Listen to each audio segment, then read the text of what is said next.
Welcome to the Rim Break Rodeo. We hope this video helps. In this video, I will explain how to dodge Viper Napuatzi. First, focus on recognizing the Viper's attack cues. It usually gives a subtle tell, like a slight coil or a hiss, before lunging.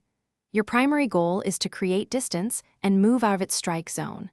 A quick sidestep is often more effective than moving backward, as it gets you clear of the direct path.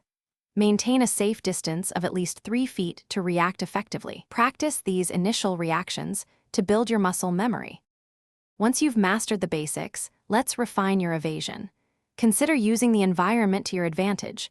Obstacles can break the Viper's line of sight or slow its approach. A 2-step dodge, where you sidestep and then quickly reposition, can throw off its targeting. Always try to predict where the Viper will strike next, allowing you to move before it even commits. This proactive approach significantly increases your chances of avoiding damage. Effective dodging isn't just about movement, it's also about smart positioning. Try to keep the Viper in your peripheral vision, allowing you to see its movements without fixating. Always be aware of your entire environment, not just the immediate threat. This helps you identify potential escape routes or cover. Having multiple options for evasion means you're never cornered, giving you a significant advantage in any encounter. Consistent practice is key to mastering these techniques.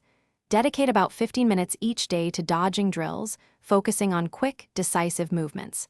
Consider investing in appropriate protective gear, like sturdy boots and durable leg coverings, which can offer a crucial layer of defense. Remember, preparation is vital for success. Also, for those looking to streamline their daily routine, check the description for a link to some fantastic leak-proof meal prep containers and other great deals. Thanks for watching. Consider subscribing if we helped you.